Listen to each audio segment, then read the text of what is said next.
Committee's 2023 annual report on the management and use of petroleum revenue.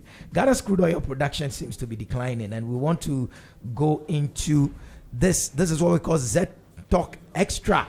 This should have been the Arts, Culture, and Tourism Thursday, but today we're doing Z Talk Extra because this is a very important discussion. We want to have a critical analysis of this very sector.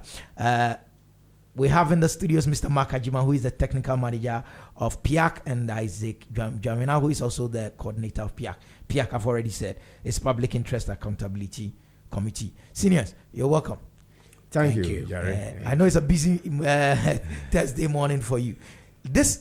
Why should my listener be worried about this trend? If oil is declining, so what? All right, so I'll set the ball rolling. Please do. Thank you and good morning to your listeners. So this is a natural resource the country is blessed with amongst the many.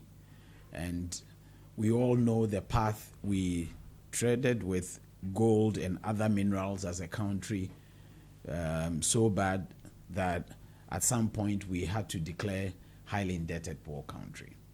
A country endowed with gold to the extent that it's called Gold Coast, mines gold and becomes poor. It's just a matter of the mismanagement of the natural resource. So when the announcement was made in 2007, Ghana had found oil in commercial quantities. The general spirit of the country and everybody concerned was that oil and its revenue that will flow from it should not go the same route as the other minerals. We should change the conversation. There should be a change in the way we do things. So then civil society, religious leaders, traditional leaders, development partners, politicians, the media, everybody began talking. How do we change the narrative? How do we change the paradigm to be able to chart a new course that will be beneficial to the state? So discussions about how much to spend, how much to save, what to spend on. If we are to save, will it be in country? Will it be out? What percentage? And all that. Do we do resource-backed loans? Do we not? All these, different views were expressed. And these different views expressed ended up in what became the Petroleum Revenue Management Act in 2011. Yeah. So, specifically to the question you asked, petroleum revenue has become a very integral part of government revenue.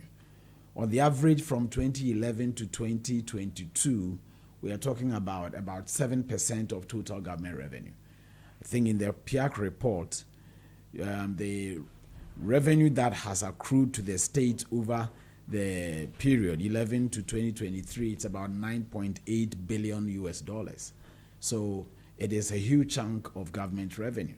And so everything about it should be of interest and of concern to the ordinary citizen. When we come to talk about the revenue and what is being used for later in the conversation, citizens will better appreciate how critical the resource is. So for now, suffice it to say that it forms an integral part of the life of Ghana. Yeah, but if it's a natural resource, let me come to Mr. Makajiman. If it's a natural resource and it's declining, it shouldn't be anybody's fault, should it? Yeah. Yes, but the reason for probably the sentiments being expressed is the fact that that natural resource is not just found at one place. Okay. Yes. If you do your homework well, you'll find the same natural resource at another place. Okay. In the confines of the territory of Ghana. Okay. So the decline can be attributed to two main reasons. We have operational challenges and what us as a country have not put in place properly to kind of bring up production. So the operational challenges, when you are producing oil from a field, usually the natural energy of the field. Let me just use the field. That's what people are. I don't want to go too technical. Technical, okay. Yeah, exactly. The natural energy, which is just pressure. So it's like you shaking a bottle of Coke or Fanta and then open the cork. You see that it will come out. Exactly. So that is you applying pressure to the already compressed liquid in the bottle. So it will come out till a point where the pressure comes so low, then it will stop. Okay. If you want it to come out again, shake it again. Exactly. Also, we've stopped shaking. Gala, stop shaking. I like that analogy. Yeah? Yes. So that is how the reservoir system works. Because the oil is sometimes 10,000 feet and below the sea level, not on the on the surface of the sea, below the sea level, 10,000 feet, and it's in rocks, sedimentary rocks, which we call reservoir. So they are compressed. A layer of 10,000 feet of soil and rock has compressed it. So the moment you sink a hole, that is you shaking it. It starts coming up with the natural energy. Okay. With time, the energy will decline, and then you need to apply artificial energy to it. That is what is happening with regards to the Jubilee field. The Jubilee field is the first production field. Yeah. November, December 2010. That's when we started production from the Jubilee field. And it's, let's say, 13 years into its life cycle. Okay. And usually, in our part of the world, a reservoir has a lifespan of about 25 years to 30 years. Okay. Exactly. So that is what is happening to the Jubilee field. Naturally, the reservoir pressure has declined. So what the partners, led by Tullow, is doing is apply artificial pressure. So it can be in the form of you inject high-pressured gas through the formation for the pressured gas to kind of sweep the oil towards the well bore. Yeah. Exactly. You can't help it. Use it. No, use the technical terms. Towards the hole you've sunk in already, towards the mouth of the hole. Let me just use simple English. The mouth of the hole for it to come. Then you can also use hot water, call it water flooding. So the first one I say is gas injection. This one you call water injection. So hot water, for the water to go into the holes in the rock and melt it so that it will easily flow to the mouth of the hole you already sunk. Yeah. Then we have even sometimes we have chemical flooding. You mix some chemicals, you inject. Sometimes we have fire. If especially this usually happens in South America, Venezuela, because their oil is very heavy, so it's difficult to flow. So you set fire on the oil, it burns the oil to make it kind of mobile, so it can flow to the mouth of the well. So with regards to Jubilee field, that is what we are doing currently. And Jerry, it will help you and your listeners know that if you discover, let's say, 10 million barrels of oil per convention, we have something we call recovery factor. That's how much you can recover. So recovery factor is usually around between 35 to 45%. Okay. You can't bring everything out because it's in the rocks. Exactly. You can't bring everything, regardless of the technology. So usually in the US, for instance, what they usually do, after the commercial company has maybe abandoned field, you and I with our little money can go and acquire the same field, apply the artificial measures I've just mentioned, and start production. But in very small quantity, a day you can produce like 5,000 barrels. 10,000, that 5,000, 10,000, 20,000 barrels is nothing to the commercial company. Exactly. So that is the basics. With regards to 10 field, we have 3 producing fields, Jubilee 10 and Sankofa Jinyami. The 10 field, it has not peaked yet because it just started recently. What is happening there are technical issues. One thing you need to know about the industry is that you get to know the formation when you start producing. Okay. Then you start taking data and get to know the structure of the rock, or what I would say, the reservoir. Exactly. So they have technical challenges, and they are trying to address it. Some has to do with the pipeline system, some has to do with the compression system, some has to do with even the reservoir energy or the formation itself. So that is the reason for the decline on the 10th field. With regards to the Sankofa Ginyame, there was no much of a decline, but the reason is that the Sankofa Ginyame is a gas field. It's not an oil field. Jubilee and 10 are oil fields. Gas are just associated with the oil. But if you come to Sankofa Ginyame, it's oil that is rather associated with the gas. So if you are producing, gas will come out in much volumes than oil. Oil will come with the gas. Instead of the Jubilee and 10, where gas will rather come with the oil. Exactly. So we shouldn't expect production levels at the Sankofa Ginyame field to be the same as 10 and Jubilee. So that is the operational challenges. Now, if you come to what we as a country have not also put in place properly to mitigate some of this, is the fact that the last time a petroleum agreement was signed in this country was in 2018. That's 6 years ago. Okay. We've not signed any petroleum agreement. The reason being what? We are no more attractive? Yes. Why are we not attractive? We are Ghana. We've not done our homework properly. In 2018, 2019, we had what we call first licensing and bidding round. It wasn't successful. The reason being that we presented low quality data. Usually in the industry, when you do exploration simply means that finding for possible areas where there will be oil. So you gather the geological and the geophysical data, you process them. The first step of processing is 2D. We did just the first step of processing and presented that to the market.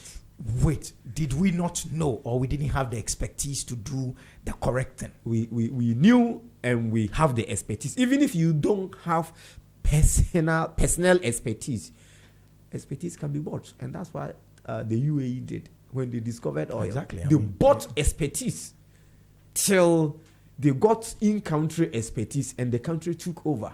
And that is why Dubai and Abu Dhabi is what they are today. So even if you don't have the personal expertise in-country, you can buy it if you are willing to, which other countries have done. So many countries have done all over the world. So we presented 2D data. So if, Jerry, you are the investor and you are coming and you take the 2D data, you have to use your own money and expertise and resources to reprocess that data to 3D or 4D. So you will do economy of scale. Yeah. Good. We presented small block sizes. So the block size is the area you are earmarking for a company to come in and explore. We presented very small block sizes. And the companies raised issue. In fact, as we are producing and exploiting the resource, we are going to deeper offshore.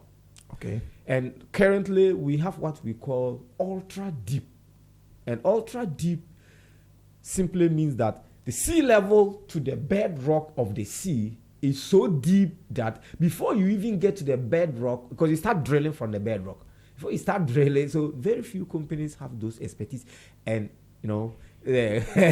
capital to engage in such operations. So we have British Petroleum, which we call BP. Yeah. We have ExxonMobil. We have Total. We have Chevron. Then we have Shell. In the industry, we call them the Five Sisters. They are called super majors. They have the capital. They have the technology to do those things. In fact, they expressed interest during our licensing round. But because of the sizes of block and the quality of data represented, they backed out. So it isn't a natural resource challenge. It is we, the managers, who didn't make it attractive to the outside world. We didn't invest enough to make it attractive. That is one part of the challenge. Mm-hmm. That is one part of the challenge. All this that I am saying also doesn't mean that today, if you sink a well offshore Ghana, you will find petroleum. You can do your seismic and data acquisition, and it will show you that we don't have anything there. So it can also be a natural resource challenge and then operational and governance issue. But then, Jerry, the truth of the matter is that we've not shaped up the interest enough for investors to come. Currently, as I'm speaking with you, the MD of ENI, though ENI is in operation, they've exited Ghana operation-wise. They are operating the Sankofa Jinyame field, but they've shifted their focus to Ivory Coast. And currently that we are speaking, the MD of ENI Africa is now in Abidjan. He's not in Ghana anymore. The person used to be in Ghana, but then the person has moved to Ghana. The reason being that the investment climate, the inconsistency in regulatory regime, the physical regime itself, and certain government decisions has made ENI move their MD to Ivory Coast. Now, if the MD has a meeting in Ghana, he will fly in, have the meeting, and go back. Oh, Mr. Dramina, if this is bringing us as much money as you're saying, why are we not feeding the golden goose that is laying the golden eggs? Why are we starving the goose so that it will stop laying the eggs? Who does that? If this country were a business, why would we starve the one source that is bringing us revenue? Well, it's the reason PIAC is there. Ours is to draw attention to government and other institutions of government to be up and doing and do what they are supposed to do to reverse the trend. Look, to add to what Mark was just saying, incidentally, other countries are also making their basins more attractive. Look at Guyana now. Yeah. They are attracting all the investments. When we lost, which company IOC did we lose? That just ended up there. Exxon. Yeah. Ended up there. They've made a find. They are producing. So while you are not attracting, other countries are attracting the same investment. Like Cote d'Ivoire. So then you are losing out twice. Your place is not attractive to attract. Others are making their place attractive. And so the same capital you are chasing is ending up elsewhere. Yeah. We are also being hounded by the energy transition. Yeah. So over the next short to medium term, capital that is going after hydrocarbons is going to decline. Yeah. So you do not have the whole time to dilly-dally and expect that you will still attract investors. So if we do not rise up and change the way we are doing things. Look, Mark was making reference to ENI. There is this International Court of Arbitration case between Springfield and ENI, which has been dragging. I mean, how did we even end up in arbitration? Certain things needed to be done. We are Ghanaians, and we would say that let Ghanaians be in the forefront. But it should also be done in the context of our financial, technological, technical capacity. We can't be made to run when we haven't learned to crawl. Yes. So are you talking of this whole call for local content? Yes and no.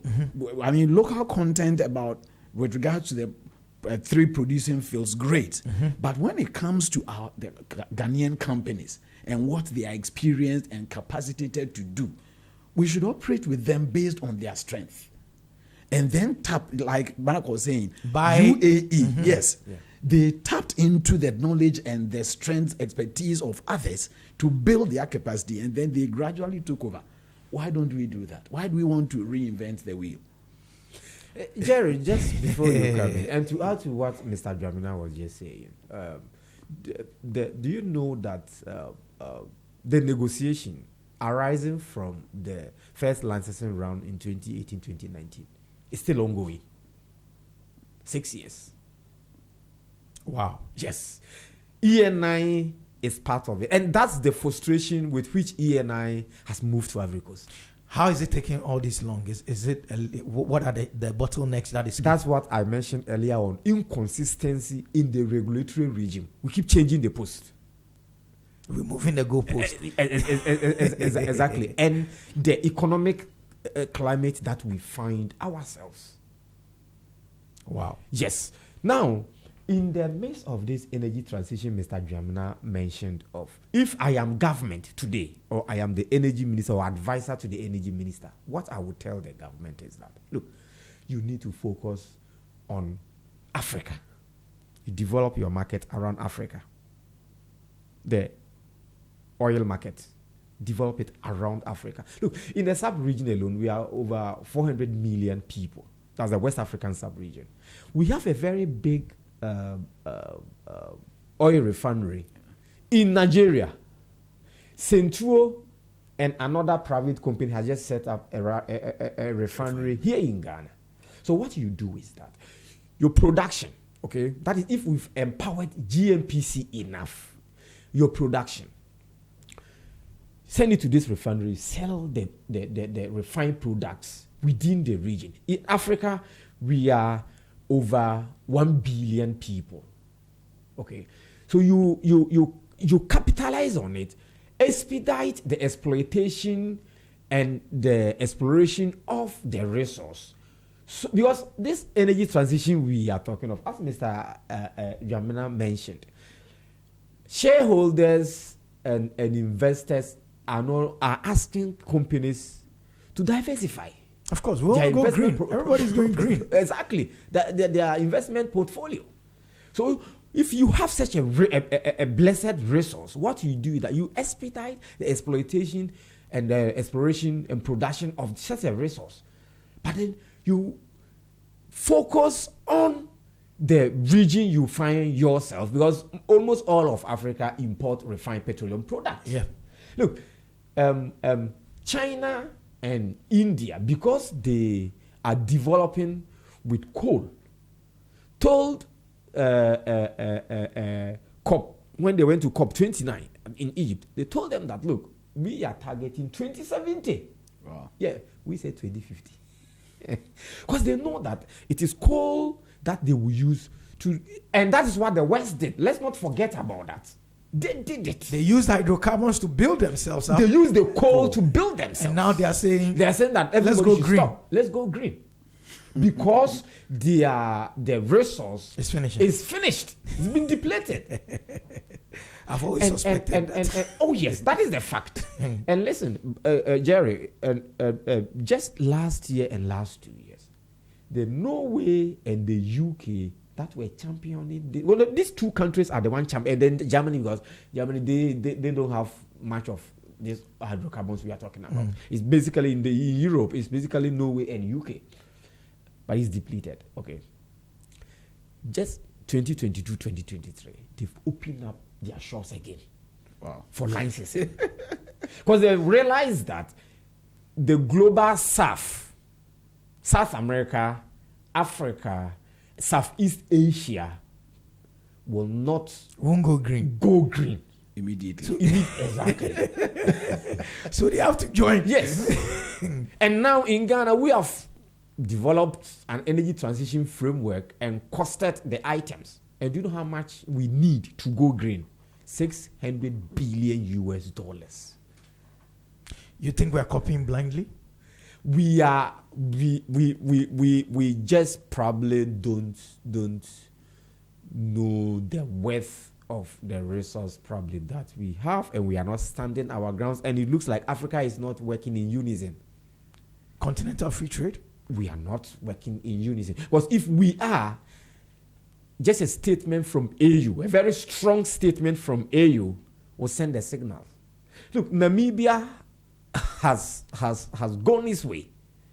They are going to produce their hydrocarbons. You understand? We have this thing. We've decided we are going toe green. the line. We are Toe the going line. green. You've costed it at $600 billion US. But just recently, you needed just how much? 3 billion or 6 billion from IMF. That one, you had to go to IMF. And you've costed you going green $600 billion US. 600 million. Sorry, 600 billion US. Yes. Okay. Is Ghana you are talking about? Yes. Yes. Let's look at it this way. Is it also possible that because you are not your own man and you're always holding cap going around begging, the one you're begging from can now tell you, go here, go there, would they not tie in going green with conditionalities? And that's forcing you to, instead of concentrating on your hydrocarbons, now you're looking solar. And if we're going green, Ghana, how green would we go? Solar, mostly. Okay. Wind, solar. Yeah. Hey, Ghana. Jerry, you can. How did we get to the point where we are not a man of our own? That's the question we should ask ourselves. How did we get to that point? Look, this IMF and World Bank we have all been talking about, China is part of it. The UK and the US are all part of it. Do you know how much the UK owes the IMF? How much China itself owes the IMF? But China is able to stand on its ground and say, no, when they are bringing the conditionalities, I will take this, I will not take that. I will take this, I will not take that. And then look inward to generate wealth for its development. India has done the same thing. Yeah. You get the point I'm making. So it is us that is not making us the man we want to be. We are just 30 million people. Exactly. I mean, maximum 35. I'm told it's 34 now. Ivory Coast is bigger than Ghana size. Exactly. But just that our population is more than their population. How can't we take care of, say, 34 million people? Like, how? That's a state in Nigeria. That is a state in Nigeria. Lagos State is more than 34 million. The Lagos State alone is more than 34 million. Interesting. So, where did we go, Amis? That's the question we should ask ourselves. Back to PIAC. What role are you playing going forward to ensure that the necessary things are done? Well, so PIAC is becoming an enabler in the industry. So certain challenges that come, it looks as if PIAC is building, or I don't want to use the word has built, is building its credibility so fast that industry players are beginning to look up to PIAC to enable some things to happen. Let me give an example. Gas that is exported from the fields to Ghana Gas for processing. There have been challenges between Ghana Gas and stakeholders. Both Ghana Gas and Tullow, for instance, have expressed a desire for PIAC to intervene to bring solution to the challenge on hand now. When you come to even the utilization side, some stakeholders have expressed the view that PIAC should bring the Ministry of Finance, other ministries and departments and agencies of government to the table to begin to look at the best way to utilize the revenue. Just 2 days ago, Mr. Ajima was talking about KNUST expressing interest in coming to the table to help find solution to some of the technical challenges being experienced on the three fields. And they are looking up to PIAC to initiate this discussion. So PIAC is not just interested in publishing petrol revenue data and things like that, just to excite citizens or to create an uproar to make government unpopular or something. What PIAC is becoming, fast becoming, is an enabler to create synergies and to build relationships to find solutions that will see the industry do better and bring better results let me, based on what he said, let me push both of you to the wall. Should the status of PIAC change? We wish we were not the ones to answer this question, because then you are asking because we were created by this. You are a constituent of PIAC. Yes. Okay. Yes. A member of GJ. You're a constituent of PIAC. PIAC belongs to you. What do you think, Jerry? Oh, I'm the one that said I should come and ask questions. That's what my boss said. I should stand here and ask questions. Shouldn't, okay, let me rephrase. Shouldn't the status of PIAC change for it to have the kind of powers it needs to do this and do it well? Because if all you're doing, if it is just this three main things. Publish, make noise about. That one, I mean, shouldn't it change? Mr. Jamina should take this one up. No, the two of us will take it. I mean, it's something even at PIAC we talk about, we discuss, we share ideas, and we think that, honestly, it comes to Ghanaians from 2011 all the way to 2022. This is how the PIAC you conceived has performed. Are you happy with the PIAC you conceived? Is it living up to the PIAC you conceived? If it is not, what is left? How do you empower the current PIAC to become the dream PIAC you envisaged? If it is about empowering, if it's about changing the act to give additional powers, then do it and get the results. Then in that case, you can demand of PIAC certain things that PIAC is not doing today that you think PIAC can do to have a better industry. Exactly. So it comes back to citizens. I mean, 2016, PIAC went round in 61 districts, organizing fora, soliciting views of citizens on how our petroleum revenue should be utilized. And I mean, Jerry, you'll be excited to hear that the views expressed by Ghanaians, which PIAC put together in a report and shared on its website, ended up in the manifestos of the two political parties. Yeah. In fact, when the MPP government one point they came into power, the priority areas they selected in 17 was as if they had read the PIAC report that was published and had implemented the recommendations therein. You let me stop here and let Mark have a bite before. No, he should. Jerry, I ask you that rhetorical question because I want your listeners and all Ghanaians to know that PIAC belongs to them. PIAC is not a political institution. We don't report to the executive. We only report to Parliament. That is the representation of the people. So PIAC belongs to you and I. We have Queen Modest Rep, we have Chiefs, we have GJ, we have Ghana Bar, we have Muslim groups, we have Christian groups, we have CSOs, we have Ghana Academy of Arts and Sciences, we have AGI, we have all of these people represented on PIAC. So it belongs to every Ghanaian. So what's the kind of PIAC you want to see, say, a year, 2 years, 10 years from now? And that is why when we're celebrating our 10th anniversary in 2021, we chose a certain theme very carefully, that taking ownership of PIAC. Just wanted the citizen to take ownership of PIAC. Is it what will sadden us is today we come out with a certain position, and due to one or two reasons, we have the citizenry disagreeing with that position because of probably political lineage and the likes. That's what, if I, as a technical manager, I sit in my office, it will sadden me. Yeah.